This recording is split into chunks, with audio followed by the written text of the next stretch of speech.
ഐശ്വര്യ രാധാലക്ഷ്മി, സ്വാഗതം. ഇപ്പൊ നിങ്ങൾ ഈ ഷിംജിതയെ സപ്പോർട്ട് ചെയ്ത് സംസാരിക്കുമ്പോ നാളെ വീണ്ടും ഒരു ഷിംജിത വളരാനുള്ള സാഹചര്യമല്ലേ കൊടുക്കുന്നത്? ഇങ്ങനെയല്ല റിയാക്ട് ചെയ്യുക, ചിരിച്ചോണ്ടാണ് ആ വീഡിയോ എടുക്കുന്നത്. കണ്ടാ മനസ്സിലാവും ശരിക്കും അത് പ്ലാൻ ചെയ്ത് ഞാൻ ഉദ്ദേശിച്ച കാര്യം ഞാൻ കണ്ടു, അവനത് ചെയ്തു, ഇതാണ് ഞാൻ ഉദ്ദേശിച്ചെന്നുള്ള ആ സ്മൈൽ ആയിരിക്കും അവരുടെ ഫേസിൽ ജെന്യൂൻ ആയിട്ട് വന്നിരിക്കുന്നത്. അതിനപ്പുറത്തേക്ക് അവൻ എന്നെ അല്ല അങ്ങനെ ചെയ്തു തോന്നിയ ഒറ്റ ഒരാള് ഐശ്വര്യായിരിക്കും. എനിക്കത് വളരെ സന്തോഷമുണ്ട്. അറ്റ്ലീസ്റ്റ് എന്റെ കണ്ണിൽ അങ്ങനെ കാണാൻ പറ്റുന്നുണ്ടല്ലോ ഒരു മനുഷ്യൻ. ഈ പറയുന്ന ഷിംജിതയ്ക്ക് 2 കുട്ടികളുണ്ട്. 2 കുട്ടികൾ ടീനേജ് ആയത് ഐശ്വര്യ തന്നെ പറഞ്ഞല്ലോ ഷിംജിതയ്ക്ക് 2 കുട്ടികളുണ്ടെന്ന്. ആ കുട്ടികളുടെ ഒന്നും ഇമോഷൻ പ്രശ്നമല്ല. മരണം കഴിഞ്ഞിട്ട് അമ്മേന്റെ ഫേസ് എടുത്തിട്ട് ഞാൻ കണ്ടിട്ടുണ്ട് അമ്മമാര് കരയുന്നത്. ഇത്ര പബ്ലിസിറ്റി കൊടുത്ത്, ഇത്ര റൊമാൻറ്റിസൈസ് ചെയ്ത്, ഇത്ര ഗ്ലോറിഫൈ ചെയ്തൊരു ഫേസ് കാണിക്കുന്ന ഞാൻ കണ്ടിട്ടുണ്ട്. ഈ ഷിംജിതയ്ക്കും ഉണ്ട് ഫാമിലി, മക്കളുണ്ട്. ചിലപ്പോ അമ്മയുടെ മകൻ ടിവിയിൽ ഇങ്ങനെ അറസ്റ്റ് ചെയ്തു എന്നൊക്കെ പോലീസ് വരുമ്പോഴൊക്കെ മക്കൾക്ക് ടെൻഷൻ ആയിരിക്കും, കരച്ചിലായിരിക്കും. ഓഫ് കോഴ്സ് അവർക്കും ഫീലിങ്സ് ഉണ്ട്. അതേ ഫീലിങ്സ് ഒരു വീട്ടിലെ വരുമാനം നിന്നപ്പോ ഉണ്ടാവില്ലേ? ആ വീട്ടിലെ മെയിൻ വരുമാനമായിരുന്നു ദീപക്. അതിന് ഭയങ്കര ചബല ആർഗ്യുമെന്റ് ആയിട്ടാണ് ഞാൻ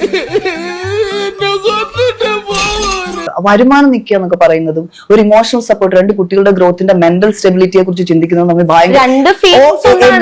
ഒരിക്കലും അല്ല. അത് നമ്മളുടെ ചിന്താഗതിയുടെ പ്രശ്നമാണ്. നല്ല തന്തയ്ക്കും തള്ളയ്ക്കും ജനിക്കണം. നിങ്ങള് മുമ്പ് പറഞ്ഞൊരു കാര്യമാണ്, ഇപ്പൊ ഞാൻ കല്യാണം കഴിച്ചോന്ന് ചോദിച്ച ചോദ്യത്തിന് ഒരു കാര്യം പറഞ്ഞു. ഒരാളുമായിട്ട് റിലേഷൻ ആയിരുന്നു, ഒരു കുട്ടിയുണ്ട്, ആളിപ്പോ ഇല്ല. അപ്പോ ഞാൻ തിരിച്ചൊരു ചോദ്യം ചോദിച്ചാൽ ഇത് അവിഹിതമായിരുന്നു. ഞാനൊരു കാര്യം പറയട്ടെ, കേരളത്തിൽ നിങ്ങളെ കൊണ്ടുള്ള ആൾക്കാരുടെ ചിന്തയും ചോദ്യങ്ങളും ഇത് തന്നെയാണ് ഇതിനെ മുന്നോട്ട് കൊണ്ടുപോകാൻ മെയിൻ കാരണം. ഇമ്മാതിരത്തെ കോണസ്റ്റ് ചോദ്യം ചോദിച്ചാൽ ഇവിടെ വിളിച്ചെടുത്തിട്ട് ചൊറിയേണ്ട ഒരു കാര്യം. ഭയങ്കര നിങ്ങൾ മോറൽ ക്വസ്റ്റ്യൻസ് ആണ് ചോദിക്കുന്നത്, മൊറാലിറ്റിയാണ് നിങ്ങൾ ഇംപ്ലിമെന്റ് ചെയ്യാൻ നോക്കുന്നത്. ഞാനൊരു കാര്യം വളരെ ഓപ്പൺ ആയിട്ട് ഫ്രാങ്ക് ആയിട്ട് പറയുന്ന സമയത്ത് ഇങ്ങനെയല്ല അതിനെ റെസ്പോണ്ട് ചെയ്യുന്നത്. നിന്റെ വ്യഭിചാര കഥകൾ ബദ്ദാപൂർ സ്പേസ് സെന്ററിൽ ആർക്കൊക്കെ കടന്നു കൊടുത്തിട്ടുണ്ട്? നിങ്ങൾ എന്നെ മുമ്പേ ഇതിനെ കുറിച്ച് പറഞ്ഞിട്ടുണ്ട്.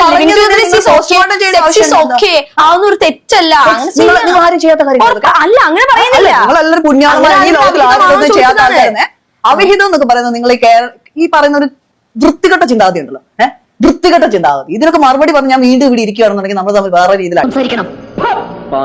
ഇത്രയും ചോദ്യങ്ങളൊക്കെ ചോദിച്ചു, ഞാൻ ഇതിന് മറുപടി കൃത്യമായിട്ട് തന്നിട്ടുണ്ട്. എനിക്ക് ഇവിടെ ഇരിക്കാൻ താല്പര്യമില്ല, സംസാരിക്കാനും എനിക്ക് കണ്ടിന്യൂ ചെയ്യാൻ താല്പര്യം. ഇതാണ് നിങ്ങളുടെ ഉദ്ദേശമെങ്കിൽ, ഇതിനാണ് നിങ്ങൾ എന്നെ വിളിച്ചതെങ്കിൽ ഞാൻ ഇവിടുന്ന് വോക്കൗട്ട് ചെയ്യുന്നു. എനിക്കൊരു ദേഷ്യമല്ല, എനിക്ക് താല്പര്യമില്ല, എനിക്ക് കണ്ടിന്യൂ ചെയ്യാൻ താല്പര്യമില്ലാത്തതുകൊണ്ട് ഞാൻ എഴുന്നേറ്റ് പോകും. എന്താണോ നിങ്ങൾ ഉദ്ദേശിക്കുന്നത്, നിങ്ങൾക്ക് പോർട്രേറ്റ് ചെയ്യാനും മോണിറ്റർ ചെയ്യാനായിട്ടുള്ള സാധനം ഇത് മതി. ഇതിനപ്പുറത്തേക്ക് ഞാൻ ഇവിടുന്ന് തന്നു കഴിഞ്ഞാൽ ഞാൻ മണ്ടിയാവും. അതുകൊണ്ട് ഞാൻ എഴുന്നേറ്റ് പോകുന്നു കേട്ടോ. Thank you so much. All the best.